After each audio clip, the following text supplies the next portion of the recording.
മിക്കവാറുമുള്ള science fiction സിനിമകളിലും നമ്മൾ നിരന്തരമായിട്ട് കാണുന്ന ഒരു സാങ്കേതിക വിദ്യയാണ് ടെലിപോർട്ടേഷൻ. പല ശാസ്ത്രജ്ഞരും ഇത്തരമൊരു ടെക്നോളജി കണ്ടുപിടിക്കാൻ ശ്രമിക്കുന്നുണ്ട്. പക്ഷേ എന്താണ് ശരിക്കും ടെലിപോർട്ടേഷൻ? സിനിമകളിൽ കാണുന്ന ഫാന്റസി അല്ലെങ്കിൽ സാങ്കല്പികത എന്നതിലുപരി യഥാർത്ഥത്തിൽ ടെലിപോർട്ടേഷൻ സാധ്യമാണോ?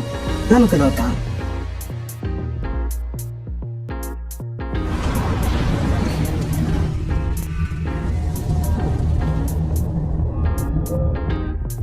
എന്താണ് ടെലിപോർട്ടേഷൻ? പദാർത്ഥങ്ങളെയോ ഊർജത്തിനെയോ ഒരു സ്ഥലത്തു നിന്നും മറ്റൊരു സ്ഥലത്തിലേക്ക്, ഈ രണ്ട് സ്ഥലങ്ങൾക്കുമിടയിലുള്ള ദൂരത്തിലൂടെ ഭൗതികമായിട്ട് സഞ്ചരിക്കാതെ നേരിട്ടെത്തിക്കുന്ന ഒരു സാങ്കല്പിക പ്രക്രിയ അല്ലെങ്കിൽ യാത്രയാണ് ടെലിപോർട്ടേഷൻ. ഈ ഒരു യാത്രയിൽ ദൂരവും പ്രകാശവേഗതയും ഒന്നും പരിഗണിക്കേണ്ട കാര്യമില്ല. കാരണം എത്ര ദൂരത്തിലാണെങ്കിലും ഞൊടിയിടയിലാണ് ഇത് സംഭവിക്കുന്നത്. ഒരുപാട് ശാസ്ത്രജ്ഞർ ടെലിപോർട്ടേഷൻ കണ്ടുപിടിക്കാൻ ശ്രമിച്ചുവെങ്കിലും ഇതുവരെ അത് സാധ്യമായിട്ടില്ല. ഇനി ഭാവിയിൽ എപ്പോഴെങ്കിലും സാധ്യമാകുമോ എന്നതും സംശയകരമായ ഒരു വലിയ ചോദ്യമാണ്. എന്തെന്നാൽ ഏതൊരു പദാർത്ഥത്തിനെയും ഇത്തരത്തിൽ ഫിസിക്കലായിട്ട് അല്ലെങ്കിൽ ഭൗതികമായിട്ട് സഞ്ചരിക്കാതെ ഒരു പോയിന്റിൽ നിന്നും മറ്റൊരു പോയിന്റിൽ എത്തിക്കുക എന്നത് നിലവിലുള്ള ഭൗതിക ശാസ്ത്രത്തിന്റെ പല നിയമങ്ങളെയും ചോദ്യം ചെയ്യുന്ന ഒരു കാര്യമാണ്. എന്നാൽ സാധാരണ നിയമങ്ങളെ ഒന്നും പാലിക്കാത്ത ഒരു ശാസ്ത്ര മേഖലയാണ് ക്വാണ്ടം മെക്കാനിക്സ്.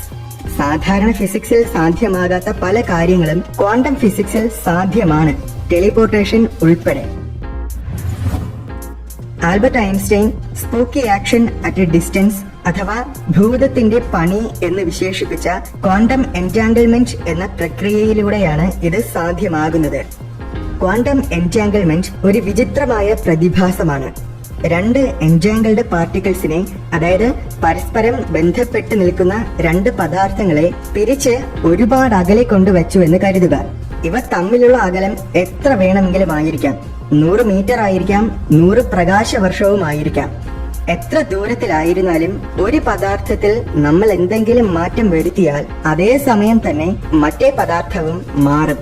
അപ്പോൾ ഈ രണ്ട് പദാർത്ഥങ്ങളും എത്ര ദൂരത്തിലാണെങ്കിലും ക്വാണ്ടം മെക്കാനിക്സിന്റെ നമ്മൾ ഇതുവരെ മനസ്സിലാക്കാത്ത എന്തോ ഒരു സംവിധാനം ഉപയോഗിച്ച് ബന്ധപ്പെടുന്നുണ്ട്. ഈ വിചിത്രമായ പ്രതിഭാസത്തിനെയാണ് ക്വാണ്ടം എൻറ്റാങ്കിൾമെന്റ് എന്ന് പറയുന്നത്. ബ്രിയാൻ ഗ്രീനി എന്ന പ്രശസ്ത അമേരിക്കൻ ഭൗതിക ശാസ്ത്രജ്ഞന്റെ അഭിപ്രായത്തിൽ ഈ ഒരു പ്രതിഭാസത്തിനെ സൈദ്ധാന്തികപരമായിട്ട് നമുക്ക് ടെലിപോർട്ടേഷന് വേണ്ടി ഉപയോഗിക്കാനാകും. എങ്ങനെയാണെന്ന് വെച്ചാൽ, ടെലിപോർട്ട് ചെയ്യേണ്ട വസ്തുവിനെ എൻറ്റാങ്കിൾഡ് ആയ ഒന്നാമത്തെ കണികയിലേക്ക് നിക്ഷേപിച്ചാൽ ആ വസ്തുവിന്റെ സ്വഭാവ ഗുണങ്ങളും ആകൃതിയും സകല വിവരങ്ങളും ദൂരെയിരിക്കുന്ന എൻറ്റാങ്കിൾഡ് ആയ രണ്ടാമത്തെ കണികയിൽ എത്തും. വിവരങ്ങൾ നശിക്കുന്നതോടുകൂടി ഒന്നാമത്തെ കണികയിൽ നിക്ഷേപിച്ച യഥാർത്ഥ വസ്തു നശിക്കും. എന്നാൽ രണ്ടാമത്തെ കണികയിലെത്തിയ വിവരങ്ങൾ ഉപയോഗിച്ചാൽ ആ വസ്തുവിനെ തിരികെ കൊണ്ടുവരാൻ കഴിയും. ക്വാണ്ടം ടെലിപോർട്ടേഷൻ എന്നാണ് ഈ പ്രക്രിയയ്ക്ക് പറയുന്ന പേര്. ഇവിടെ ശരിക്കും സിനിമകളിൽ കാണുന്നത് പോലെ യഥാർത്ഥ വസ്തുവിനെയല്ല ടെലിപോർട്ട് ചെയ്യുന്നത്, പകരം ആ വസ്തുവിന്റെ ഇൻഫർമേഷൻസ് മാത്രമാണ്. എന്തായാലും ഒരു സ്ഥലത്ത് നിന്നും അപ്രത്യക്ഷമായ വസ്തു ഭൗതികമായിട്ട് സഞ്ചരിക്കാതെ തന്നെ ഞൊടിയിടയിൽ മറ്റൊരു സ്ഥലത്തിൽ പ്രത്യക്ഷപ്പെട്ടു. ഇത് കേൾക്കുമ്പോൾ വെറും സാങ്കല്പികത മാത്രമാണെന്ന് തോന്നും.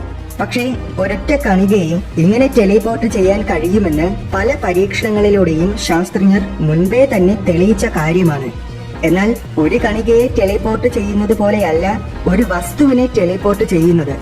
ഒരു വസ്തുവിനെ ടെലിപോർട്ട് ചെയ്യണമെങ്കിൽ ആ വസ്തുവിൽ എത്ര കണികകൾ ഉണ്ടെന്നും എല്ലാ കണികകളും ഏതൊക്കെ രീതികളിലാണ് ക്രമീകരിക്കപ്പെട്ടിരിക്കുന്നതുമെന്നുമൊക്കെയുള്ള കാര്യങ്ങൾ വളരെ കൃത്യമായിട്ട് തന്നെ അറിഞ്ഞിരിക്കണം. അല്ലാത്ത പക്ഷം രണ്ടാമത്തെ എൻറ്റാങ്കിൾഡ് കണികയിലെത്തുന്ന ഇൻഫർമേഷൻസ് ഉപയോഗിച്ച് നമുക്ക് ആ വസ്തുവിനെ തിരികെ കൊണ്ടുവരാൻ കഴിയില്ല. അഥവാ തിരികെ കൊണ്ടുവന്നാൽ തന്നെ ആ വസ്തുവിന്റെ സ്വഭാവ ഗുണങ്ങൾ യഥാർത്ഥ വസ്തുവിൽ നിന്നും വ്യത്യസ്തമായിരിക്കും. ഒരു ചെറിയ ഉദാഹരണം പറഞ്ഞാൽ, ഇതേ രീതിയിൽ മനുഷ്യനെ ടെലിപോർട്ട് ചെയ്യാൻ ശ്രമിച്ചാൽ ഒരുപക്ഷെ തിരികെ പ്രത്യക്ഷപ്പെടുമ്പോൾ ചെവികൾ ഉണ്ടായിരിക്കില്ല, ചിലപ്പോൾ തലയുടെ സ്ഥാനത്ത് കാലുകളായിരിക്കും. അങ്ങനെയൊക്കെയുള്ള ഒരുപാട് പ്രശ്നങ്ങളുണ്ട്. പാർട്ടിക്കിൾസിന്റെ കൃത്യമായ സ്വഭാവ ഗുണങ്ങളും അവ ക്രമീകരിക്കപ്പെട്ടിരിക്കുന്ന രീതികളും വ്യക്തമായിട്ട് മനസ്സിലാക്കാൻ സാധിച്ചാൽ ഈ പ്രശ്നങ്ങളൊക്കെ ഒഴിവാക്കാം. പക്ഷേ ഇവിടെയുള്ള ഒരു വലിയ കുഴപ്പമെന്നത് ക്വാണ്ടം ഫിസിക്സിലുള്ള അൺസർട്ടൈനിറ്റി നിയമമാണ്. ഈ നിയമം പറയുന്നത് ഒരു സമയത്ത് ഒന്നുകിൽ ഒരു പാർട്ടിക്കിളിന്റെ ചലനം മനസ്സിലാക്കാൻ കഴിയും, അല്ലെങ്കിൽ അതിന്റെ സ്ഥാനം മനസ്സിലാക്കാൻ കഴിയും. ഒരിക്കലും ഒരേ സമയത്ത് ഇത് രണ്ടും ഒരുമിച്ച് മനസ്സിലാക്കാൻ കഴിയില്ല. ഇതൊരു വലിയ പ്രശ്നമാണ്.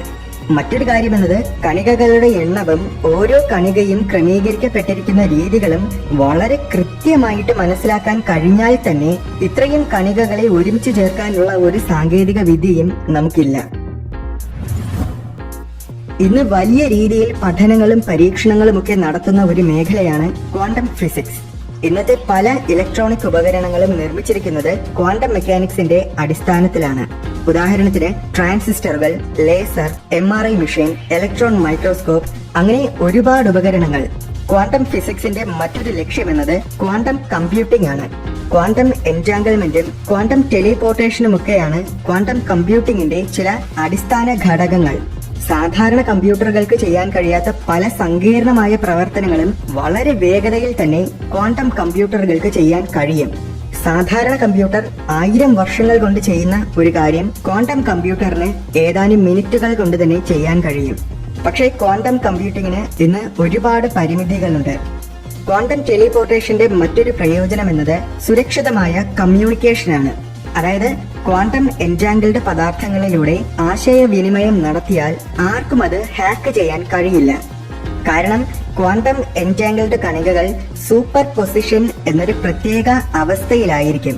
അപ്പോൾ ആരെങ്കിലും ഹാക്ക് ചെയ്യാൻ ശ്രമിക്കുകയാണെങ്കിൽ അതിന്റെ സൂപ്പർ പൊസിഷൻ എന്ന അവസ്ഥ തകരുകയും അതുടനെ തന്നെ ആശയവിനിമയം നടത്തുന്നവർക്ക് മനസ്സിലാക്കുകയും ചെയ്യാനാകും. അതുകൊണ്ട് ഇപ്പോൾ പല കമ്പനികളും ക്വാണ്ടം കമ്മ്യൂണിക്കേഷൻ പ്രായോഗികമാക്കാനുള്ള ശ്രമത്തിലാണ്. ടെലിപോർട്ടേഷൻ സാധ്യമല്ലെങ്കിലും ക്വാണ്ടം ടെലിപോർട്ടേഷൻ സാധ്യമാണെന്ന് ഒരുപാട് ശാസ്ത്ര പഠനങ്ങളിലൂടെ തെളിയിച്ചിട്ടുണ്ട്. ഉദാഹരണത്തിന് നാസയുടെ ജെറ്റ് പ്രൊപ്പൽഷൻ ലബോറട്ടറിയിലെ ശാസ്ത്രജ്ഞർ എൻറ്റാങ്കിൾഡ് ഫോട്ടോൺ കണികകളിലൂടെ 25 കിലോമീറ്റർ ദൂരം വരെ ഇൻഫർമേഷൻ കടത്തിവിട്ടു. ഈ പരീക്ഷണം വലിയൊരു വിജയമായിരുന്നു. ഇതുപോലെ ചൈനയും ഒരു പരീക്ഷണത്തിലൂടെ ടിബറ്റിൽ നിന്നും ഭൂമിക്ക് ചുറ്റും വലം വയ്ക്കുന്ന ഒരു സാറ്റലൈറ്റിലേക്ക് ക്വാണ്ടം ടെലിപോർട്ടേഷൻ വഴി ഇൻഫർമേഷൻ അയച്ചു.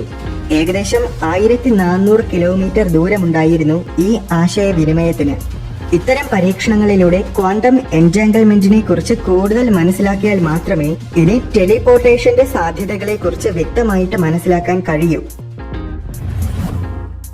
ടെലിപോർട്ടേഷൻ എന്ന ആശയം തൽക്കാലം ഒരു സിദ്ധാന്തം മാത്രമാണെങ്കിലും ക്വാണ്ടം ടെലിപോർട്ടേഷനിലൂടെ ഇൻഫർമേഷൻ കടത്തിവിടുക എന്നത് ഇന്നൊരു യാഥാർത്ഥ്യമാണ്. അതുകൊണ്ട് ഒരുപക്ഷെ ഭാവിയിൽ ടെലിപോർട്ടേഷനും ഒരു യാഥാർത്ഥ്യമായി മാറിയേക്കാം.